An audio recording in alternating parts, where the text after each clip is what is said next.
Hi, my name is Chris Barnes, and in this short video, I'll be offering an update on support for open access publishing available to Adelphi faculty members. There are four key takeaways from this presentation. First, we have signed open access agreements with 6 scholarly publishers, meaning that our faculty can publish their work open access in their journals at no extra cost. Second, faculty can apply for up to $2,000 in funding from the Provost's office to defray the cost of publishing open access and fully open journals from other publishers. Third, Scholarly Works, our institute repository, can be used to publish open versions of paywalled articles, as well as previously unpublished scholarship, like conference presentations. And fourth, this is the first day of Open Education Week 2026. So I'd like to remind you to consider assigning open educational resources in your courses, as well as library-owned and licensed content. Before moving on to the details of each of these 4 points, I'd like to remind you of what I mean when I say open access. Publishing your scholarship open access makes it free to read online and to be reused in certain specific ways, as long as the original creator is given proper credit. Publishing open access has also been shown to have a greater impact and reach a larger audience. It is also important to remember that publishing OA usually means retaining your copyright, allowing you more control over how your work gets used.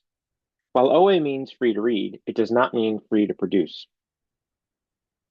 And many different funding models have been developed to cover production costs. Most publishers now charge authors a fee to publish their article open access. Many publishers have decided to adopt a hybrid model for their journal, wherein all content is behind a paywall unless the authors pay an open access fee. Lastly, we have also seen the rise of predatory publishers who solicit manuscripts from faculty by promising fast peer review and cheap APCs. Unfortunately, their peer review process is a sham, and they simply post papers on a website where they are not indexed and rarely discovered by other scholars. Open access fees are called article processing charges, or APCs. Adelphi faculty can apply for up to $2,000 to defray the cost of publishing open access and fully open journals in which none of the content is published behind a paywall. The eligibility criteria can be found in eCampus along with my contact info, and I am always happy to answer questions about specific journals. If publishing your article open access is important to you, you should definitely check the eligibility of the journal before submitting your manuscript. The university libraries has also started negotiating new read and publish agreements with some publishers that bundle the cost of subscriptions with the cost of publishing open access articles. As long as they are the corresponding author and publishing in an eligible journal, the open access charge will be waived for Adelphi faculty. We currently have agreements with Springer Nature, Elsevier, Cambridge, the Biochemical Society, the Company of Biologists, and the Association for Computing Machinery. All of this information can be found on the Open Access Agreements page of the Open Access and Scholarly Communications Library Guide. I would next like to remind you of the important role played by institutional repositories in supporting faculty who wish to publish open access. Green open access refers to the practice of depositing manuscript versions of paywalled articles in institutional repositories so that the content is freely available even if the version of record is not. You retain copyright in the accepted version of your article, the manuscript that has been peer-reviewed and approved for publication in the journal. Known as the author's accepted manuscript, it can be added to an IR and shared with the world as long as the publisher guidelines are followed. Publishers often require authors wait 1 or 2 years before sharing the manuscript version.